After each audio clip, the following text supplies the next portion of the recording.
Welcome back to Respectfully, You're the Problem, the podcast where I respectfully mind everyone's business for educational purposes, of course. And today's topic, dating apps. The good, the bad, the ugly. Humanity's greatest social experiment, and quite possibly God's longest running practical joke. Somehow we've created a system where we look at another human being for 30 seconds and decide whether they are either our future spouse or completely undateable, and then wonder why we're all exhausted. If your bio says, I hate dating apps, and your pictures are from 2018, and your prompt says, just ask, and you're still wondering why there are no good people out there, respectfully, the call might be coming from inside the house. Today, we're doing a full dating profile intervention. We're talking unrealistic expectations, why your brain is sabotaging your dating life before you've even met someone, and the biggest profile crimes currently being committed against society. There will be psychology, there will be roasting, and there will absolutely be jail time. So grab your emotional support beverage and let's get into it. All right, let's start from ground zero, the real problem. And it's not the dating apps, it's not the algorithm, not the emotionally mixed signals accountant from your work named Kyle. It's your expectations. Because, respectfully, the majority of people are downloading dating apps and are filling them out like they are placing a highly custom human order. Like, hi, yes, I'd like one emotionally available, financially successful, securely attached man who communicates perfectly. Oh, loves dogs, wants kids, but like not too soon, goes to therapy, has healed all of his childhood trauma, it is over 6 feet tall and can build a deck. Oh, um, I'd like him to have a pension and somehow just have unlimited free time for me despite him being wildly successful. Thank you. Meanwhile, you've rejected 12 perfectly nice people because one liked country music, one used the word probs, and one wore running shoes with jeans. These are little quirks. They're not non negotiables. So, straight to jail for you. Now, before you start typing me an angry comment projecting all of your unresolved childhood wounds at me, I'm not telling you to lower your standards. Standards and expectations are two completely different things. Your standards are things like honesty, kindness, consistency, emotional maturity, shared values. Protect those things with your life. Those don't change. Your expectations are the completely fabricated personality traits of this man or woman and the future that you've already built together based on sending a few texts. You've known this person for 72 hours, and somehow you've already picked out names of your two future golden retrievers. We need to keep the investigation open. You don't know this person. He could be wonderful, or he could chew with his mouth open. He might not tip at restaurants. Yikes. Keep the investigation open, honey. Collect more evidence. See, this is where dating apps quietly mess with our brains. Psychologists have found that when you're given too many choices, you actually become less satisfied with any of the choices in front of you. And so instead of asking, could this person make me happy? Our brains start asking, could someone better be one swipe away? So now everyone gets rejected over tiny imperfections. He has an Android. Right to jail. He laughs weird. Jail. He calls flip flops thongs. Believe it or not, jail. When people start feeling unlimited, people also start feeling disposable. And that's dangerous because some flaws are actually just normal. I'd really just call them quirks. Now, don't get me wrong, some people absolutely deserve to be unmatched immediately. I'm talking about normal people. The guy whose prompt wasn't hilarious. The woman who was a little awkward and shy on the first date. The person who didn't immediately make fireworks explode over your head after 4 messages. We've forgotten something really important. Relationships aren't built during the first conversation. They're built over hundreds of ordinary moments. It's not always helicopter trips to Bali. Sometimes it's someone remembering your coffee order, or it's them showing up with your favorite pastry because they walked past a bakery and thought of you. Those tiny moments, that's the stuff people actually build a life on. It's not the butterflies, it's not perfect texting, it's not matching Spotify playlists. Real love usually looks surprisingly ordinary and immensely mundane. And that's actually the beautiful part. So before we start judging everyone else's dating profiles, let's remember something. Your goal isn't to find a perfect person.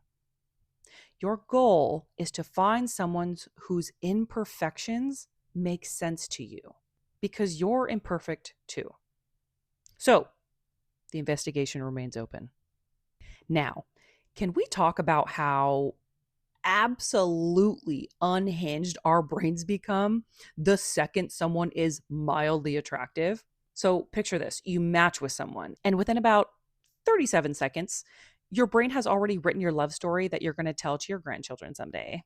He likes dogs. He hikes. Oh, he has a beard. He owns a Patagonia jacket. Oh my God, he looks emotionally available. He probably journals. He's definitely the kind of man who remembers anniversaries. We're going to get married in Montana, own a golden retriever, and name him Murphy. And then we're going to spend Sundays making sourdough together. Come back to earth, mama. Okay? The only confirmed facts are he owns a flannel, he has a dog, he went outside once, and he shops at REI. That's the entire case file that you have. Okay? Ladies, we're guilty of this, but gentlemen, you are not innocent either. You'll see a woman smiling in every picture. Maybe she volunteers at an animal shelter. She's got nice, natural, beautiful looking makeup. Suddenly, she's kind, nurturing, emotionally mature, definitely wants 6 kids, probably makes homemade lasagna every Sunday night, and has never raised her voice once in her life. Sir, she may have blacked out last Saturday, argued with a bartender over mozzarella sticks, lost one shoe, and then sent her ex a voice memo that began with, "You know what, Brad? Actually, we don't know." The investigation remains ongoing for as long as possible. We have to get to know people. And here's what's actually happening. Our brains hate missing information. When there are gaps, we fill them, usually with whatever we desperately hope is true. Psychology calls this the halo effect. One thing impresses us, and suddenly we assume everything else about that person must also be wonderful. They're attractive, so they must be funny. Oh, they're funny, so they must be emotionally intelligent. Oh, they volunteer, so they must communicate well during conflict. None of those things actually go together. You're not getting to know a real person anymore. You're getting attached to a character your imagination created. And then when you finally meet them and they're just normal and not the fictional character from the notebook that you imagined, somehow you're frustrated because they didn't follow a script that you wrote for them. Imagine showing up for a job and getting fired because you didn't perform the duties that nobody actually told you about. That's what we're doing to people. So, respectfully, everyone, straight to jail. We also need to stop acting like every person who didn't choose us made some catastrophic mistake. He didn't ask for a second date. She just stopped responding. They unmatched me. Okay? That doesn't automatically mean that you're unattractive or boring or unlovable. Sometimes you're just not their person. And here's the part that none of us really want to realize: you're not attracted to everybody either. You've unmatched people, you ignored messages, you've turned down dates. Does that mean that those people weren't worthy of love? Of course not.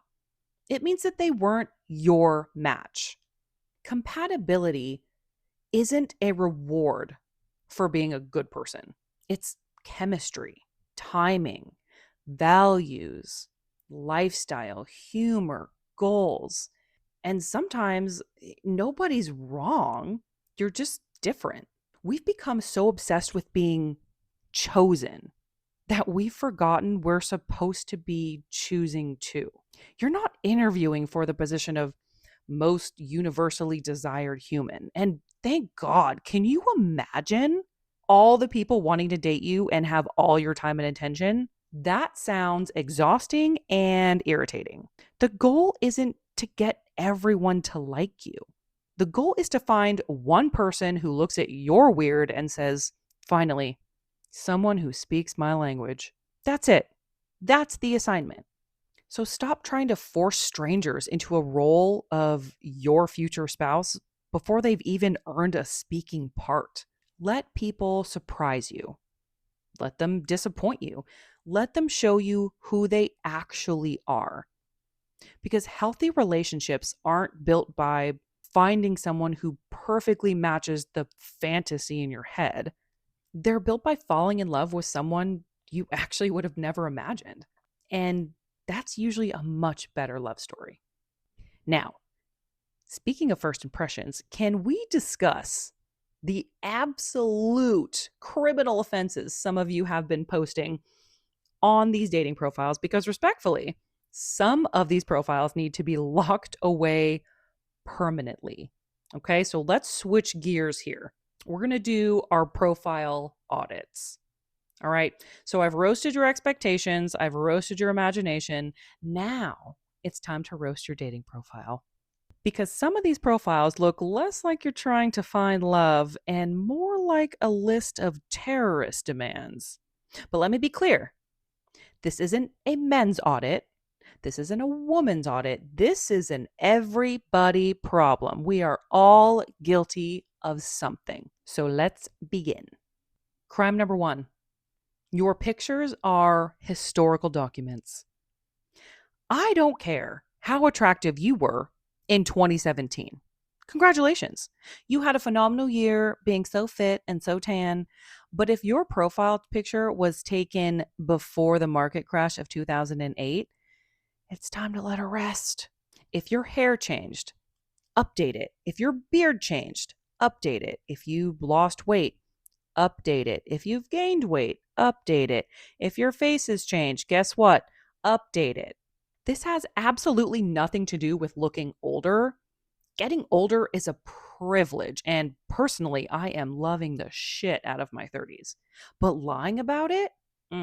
Straight to jail. Because here's what happens. Your date isn't disappointed because you've gained a few pounds. They're disappointed because they immediately think, what else isn't true? You've created doubt before the appetizers even arrive. And trust is really hard to build after you've started with deception. Your profile should answer one simple question. Is this the person who's actually walking into the restaurant? And if the answer is yes, congratulations, you are free to go. If the answer is no, right to jail, no parole for you. Crime number two, show your face. Ladies, gentlemen, are we playing hide and seek? Because we need to be playing show and tell, okay? If every picture you're wearing sunglasses, jail. Every picture is just different angles from the neck up, jail. Every picture is taken of you doing activities, but we can't see your face, Believe it or not, jail. I'm not asking you to go take professional headshots. I'm asking you to verify that you're the human that you're claiming to be. Your face should not be the season finale reveal at the end of your profile. And gentlemen, can we have a quick little meeting? Take the hat off. I know, I know. Some of you are not on speaking terms with your hairline. Respectfully, we already know. You own 12 hats. You're not fooling anyone. But we need to be honest about what's under the hood before you shock that sweet little angel that you've brought on this date with you, because let me tell you, it's going to be an immediate ick if you try to hide it. Let us know what we're getting before the date. And ladies, this applies to us too. If every picture is filtered so aggressively that you no longer resemble carbon-based life, jail. If your skin looks smoother than a hard-boiled egg, jail. You're so beautiful as you are, and your pores are allowed to exist. The right person isn't going to leave because your face has texture. They're going to leave because they feel they got catfished by Snapchat filters. Crime number 3, the group photo investigation. One group photo, love it. It tells me you have friends, wonderful. 6 group pictures. Now we're conducting an investigation. I shouldn't have to eliminate suspects before I can even ask you out on a date. And let's be honest, everyone does the same thing. They immediately assume that you're the most attractive friend, and then they scroll and realize, oh, now you've started the interaction with disappointment. And that's avoidable. One group picture max, preferably at the end. And I say this with love. Try not to include your hot friends. Okay, that might shock some of you, but it's the ugly truth. Just avoid it. Crime number 4, your prompts tell me absolutely nothing. Dating apps literally hand you conversation starters. And somehow people still write, just ask. Ask what? You had 3 prompts, 3 opportunities to introduce yourself. And you looked at that and you were like, nah, jail. Or, I'm an open book. Fantastic. Every page appears to be blank, Jake. Right to jail, right away. Or my personal favorite, I love to laugh. Really? That's crazy. Here's the trick. Specific beats generic. Try this. Instead of, I love music, try something like, early 2000s punk is the only music choice, and I will die on that hill. Now I know something about you, okay? Instead of, I love food. Like, super. We all kind of need that in order to survive. Try something like, I'll spend 20 minutes looking at a menu and always end up getting chicken strips. See, now I can respond to that. You're trying to start conversations, not be as mysterious as possible. I don't know, maybe you have no personality. In that case, carry on, and may the odds be ever in your favor. Crime number 5, stop yelling at people before you've even met them. If your profile says, no drama, no games, don't waste my time, swipe left if, my first question to you is going to be, who hurt you? Because you're trying to attract a romantic partner. Don't start off by projecting the crimes of your ex onto an innocent bystander. Your future partner should not have to apologize for the crimes committed by your ex. You need to grieve and heal that shit so you don't keep bleeding on everyone else that you meet. Listen, imagine starting a new job and your boss goes, listen, the last employee stole money, so I am going to keep a close eye on you. You'd be thinking, you don't even know me. I've given you no evidence that that would be even a thought in my mind, yet you're already accusing and suspicious of me? See how unfair that is? That's what you're doing when you lead with your wounds from past relationships. Instead, just tell people what you do want. You can say things like, I appreciate direct communication. I value consistency. I'm looking for someone who's emotionally available. Those are the same standards, but completely different energy. Healthy people are attracted to warmth, not warning labels, which leads me perfectly into crime number 6. Say what you actually want. If you're looking for a relationship, say that. If you're dating casually, say that. If you're not sure, say that too. What's weird is saying you want something serious and then acting like commitment is a viral disease. And I'm not talking about if someone just isn't your vibe. I'm talking about stringing people along and never fully committing to them because you still have avoidant tendencies and abandonment issues. Dating gets so much easier when your profile attracts the right people instead of the most people. Because here's the truth: your dating profile isn't marketing, it's filtering. You're not trying to convince everyone to swipe right. You're trying to make the right person think, oh, okay, this one feels different. And that's all you need for a good start. Now, we've covered universal crimes, but there are a few offenses that deserve their own special hearings. Ladies, gentlemen, we're splitting up into our breakout sessions, and yes, everyone's getting roasted. So, ladies, you're up first. Please rise for the court. Your case is being presented. Crime number 1, the princess treatment profile. If your bio says, princess treatment only, spoil me, if you can't handle me at my worst, respectfully, you haven't even said hello. And somehow you've already submitted your list of demands. You keep talking about how you deserve princess treatment, but relationships aren't a VIP bottle service package. They're partnerships. And before anyone gets offended, absolutely know your worth.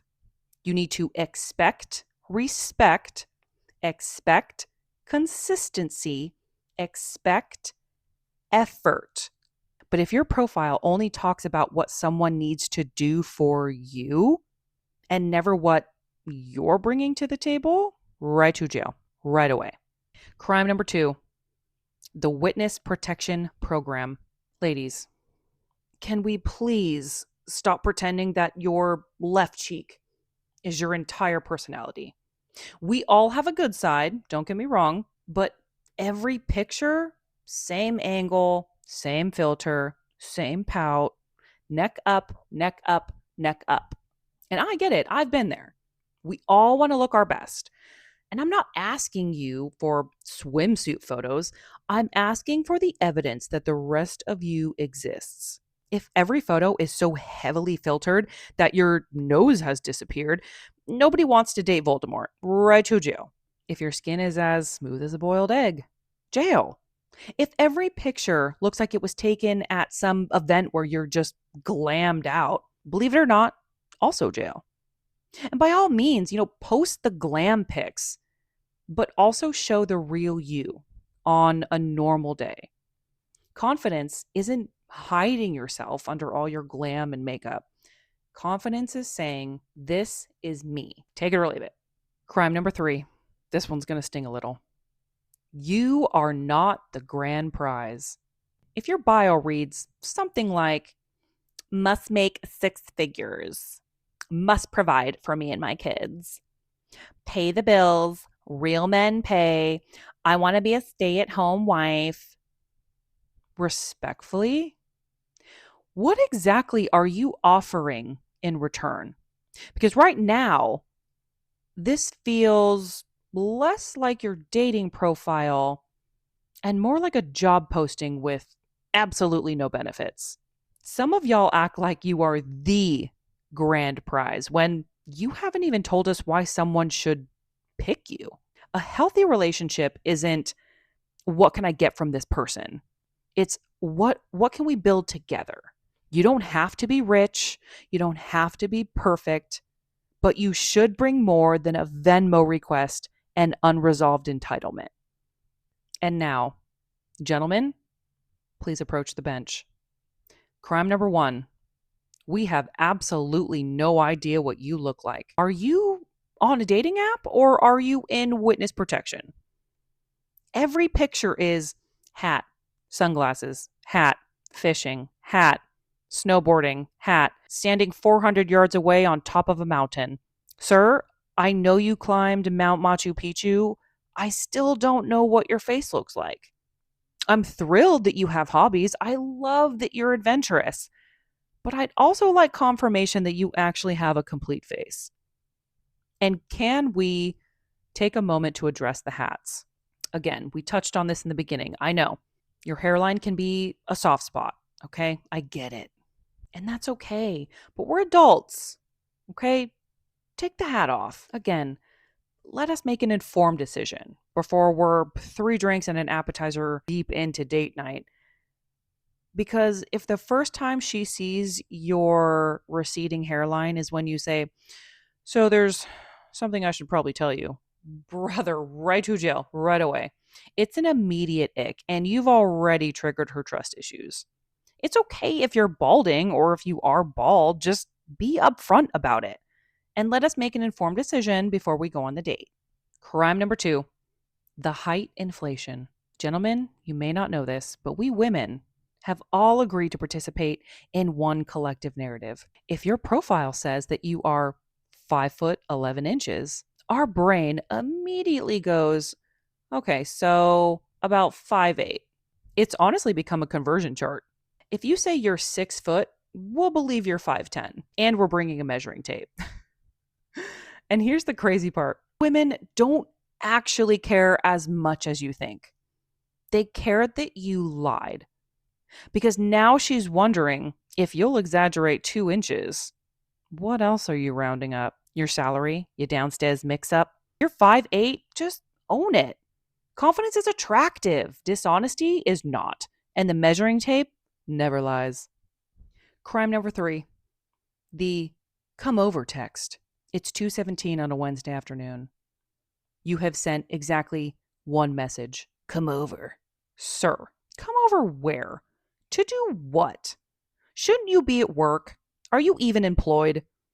And if you think I'm actually going to come to your dirty little man cave, waste my valuable time and effort and expensive makeup for what is bound to be 7 minutes of deeply confusing and disappointing missionary, you are so far beyond reality, my dude. 0 effort to offer a public date for the first meeting is a federal offense, and you should serve about 15 to life. Oh, and one of my favorites is when guys say, we should go out sometime. And you say, I love that. And then he says, so what do you want to do? The planning committee has officially adjourned. Sir, you asked me. You drive the next play. It's not rocket science. Just pick something. Coffee, mini golf, a walk with ice cream, a taco truck. Literally any plan is sexier than, I don't know, what do you want to do? Leadership isn't expensive. It's effort, and effort is attractive. And side note, ladies, do not settle for this garbage of, I want to cook you dinner on the first date, so come over to my house. No, he's being lazy. Do not pass go. Do not collect $200, and do not become an episode of a true crime documentary. And lastly, this is my favorite. She just wants a free meal. This needs to be addressed. If paying for a first date genuinely bothers you, it's not okay and you shouldn't be dating. Now, it doesn't have to be an expensive date. Not everyone has the same budget, and that's okay. Just be upfront. You can say, hey, I'd rather grab coffee than dinner. That's perfectly reasonable. What isn't reasonable is trying to land these bombshell women and complaining about paying for a date, saying, these women just want a free meal. That shows your mindset towards dating. And if you're dating intentionally, you'll have fewer dates, but better quality with better quality women, and you're not spending money on like 10 different dates a week. Now, if your goal is to just get laid, well, just be upfront about that. And don't give me this, then no girls would agree to go out with me. No shit, brother. But at least if one does, you'll both be on the same page. And since you want to play the prices right, while you complain about spending $60 on dinner, she spent more than that just getting ready for this mediocre date. Our makeup alone costs twice as much as dinner. And I'm just talking about the basics: our hair, our skincare, our outfit, our nails, the emotional labor of deciding whether you're normal or you might be a serial killer. It all adds up. Now, before you explode in the comments, I'm not saying men are obligated to pay for something extravagant. I'm saying if your budget is coffee, invite her to coffee. If your budget is tacos at the taco truck, do that. If you're looking for a well put together, polished, beautiful woman, you should probably budget for it. Women are naturally expensive, so find one in your price range and shut the fuck up. So, we've covered unrealistic expectations. We've diagnosed your overactive imagination. We've held court for the biggest dating profile crimes currently being committed against humanity. And respectfully, almost everyone is guilty of something. But here's what I actually hope that you take away from today's episode: dating apps aren't ruining dating. People who forget that there's another human being on the other side of the screen are. Every profile belongs to somebody's son, somebody's daughter, somebody's best friend, someone who's been rejected, someone who's been cheated on, someone who's trying again after having their heart broken. And maybe instead of asking, how do I get more matches? Maybe we should start asking, if someone matched with me, what experience would they have? Would they feel welcomed? Would they feel judged? Would they feel like they have to perform? Or would they feel like they just met someone who was kind, authentic, and emotionally healthy? Because that's what people remember. Not whether your bio was clever, not whether your first picture had perfect lighting. People remember how you made them feel. So before you blame the algorithm or swear there are no good men or all women are the same, take an honest look in the mirror. Read your profile and ask yourself, would I date me? And if the answer is, you've just identified the problem, which means you have the power to fix it. Thank you so much for hanging out with me today. If you laughed, if you were personally victimized, or if I just saved you from uploading another hat picture, do me a favor, share this episode with someone whose dating profile maybe needs some help. Leave a 5-star review if you're enjoying the show. It genuinely helps more people to find the podcast. And if you have a topic that you'd like me to respectfully make my business in another episode, please shoot me a message. And until next time, remember, self-awareness is attractive. Emotional intelligence is sexy. And sometimes, respectfully, you're the problem. But that's okay, because we're all just out here trying to figure it out. So come hang out with me again next week, and we'll work on our shit together.